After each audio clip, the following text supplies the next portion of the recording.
Hello বন্ধুরা, কেমন আছো সবাই? আশা করছি সবাই ভালো আছো। তোমাদের ভালোবাসাতে আমিও ভালো আছি। মিষ্টি অফিসিয়াল চ্যানেলে সবাইকে ওয়েলকাম জানিয়ে শুরু করছি আজকের রেসিপি।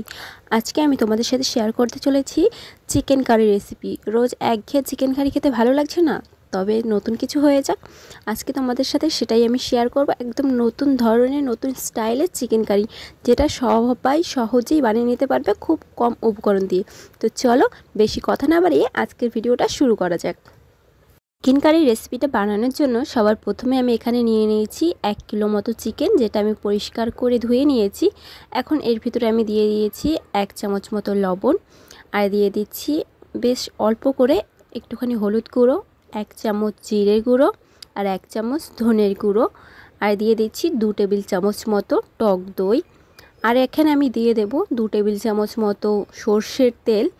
সর্ষের তেলটা দিয়ে সমস্ত উপকরণগুলি চিকেনের সাথে খুব ভালো করে আমরা মিক্স করে নেব।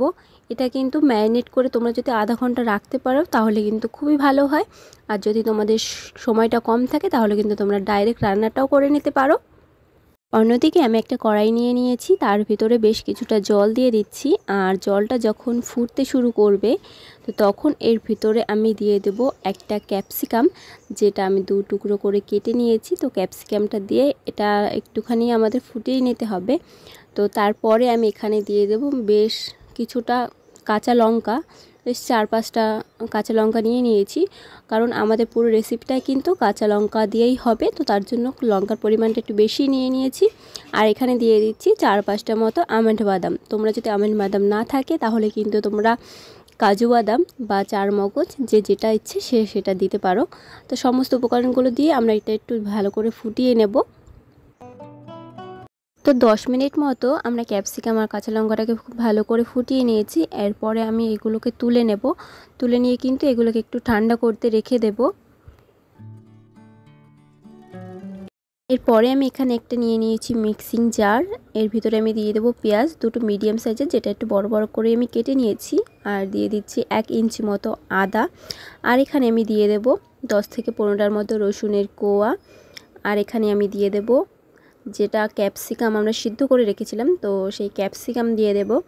আর কাঁচা লঙ্কাগুলো যেগুলো দিয়ে দেবো এর ভিতরে, আর আমন্ড বাদামগুলো যেগুলোর আমি খোসাগুলো ছাড়িয়ে নিয়েছি। এবার এর ভিতরে বেশ খানিকটা জল দিয়ে একটা স্মুথ পেস্ট বানিয়ে নেব। এখানে দেখো পেঁয়াজ, আদা, রসুন আর বাকি যে উপকরণগুলো ছিল তো সেগুলো খুব ভালো করে মিহি একটা পেস্ট তৈরি করে নিয়েছি। আমি এবার অন্যদিকে একটা কড়াই নিয়ে নিয়েছি, আর এর ভিতরে আমি দিয়ে দিচ্ছি বেশ খানিকটা মতো সর্ষের তেল। আমাদের কিন্তু পুরো রান্নাটা সর্ষের তেলেই করতে হবে।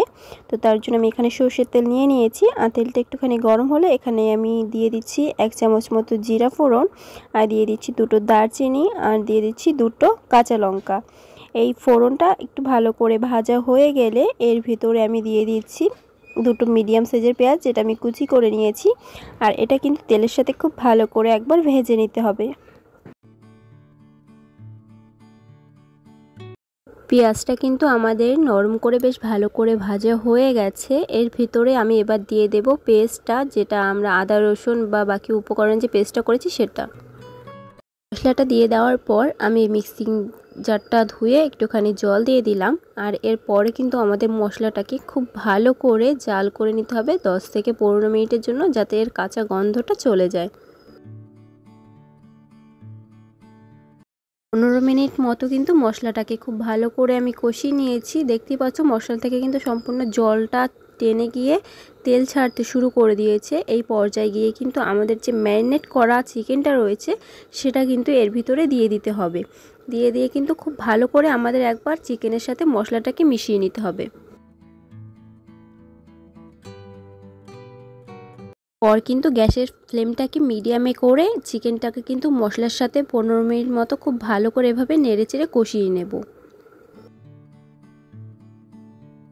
চিকেনটা যত সময় পর্যন্ত কষানো যাবে চিকেনের টেস্টটাও কিন্তু ততটাই বাড়বে। আর চিকেন থেকে যে জলটা ছেড়ে দিয়েছে তো সেটা কিন্তু শুকিয়ে এরকম তেল ছাড়তে শুরু করে দেবে।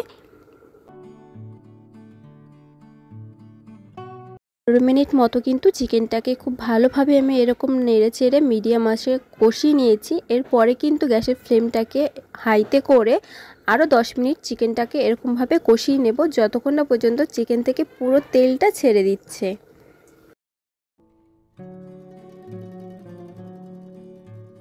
এখন দেখো আমাদের চিকেনটা কিন্তু খুব ভালোভাবে কষে গেছে, চিকেন থেকে পুরো তেলটা কিন্তু ছেড়ে দিয়েছে আর মশলাটাও কিন্তু ড্রাই হয়ে গেছে। এরপরে আমি চিকেনের ভিতরে প্রয়োজন মতো দিয়ে দেব জল।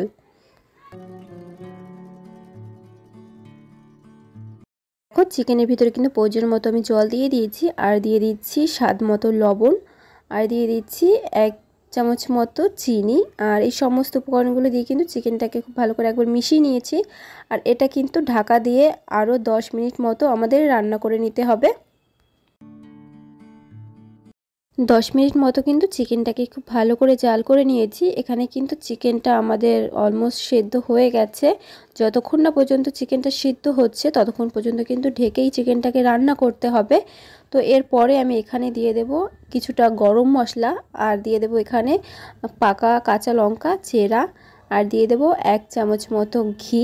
আর এইগুলো দিয়ে খুব ভালো করে একবার নাড়াচাড়া দিয়ে আরও 5 মিনিটের জন্য কিন্তু আমরা এটা জাল করে নেব।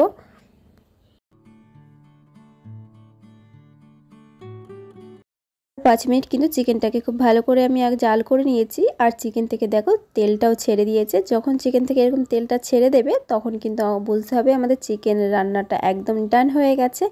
এখন কিন্তু গ্যাসের ফ্লেমটাকে অফ করে দেব, আর গরম গরম ভাতের সাথে এই রেসিপিটা সার্ভ করব।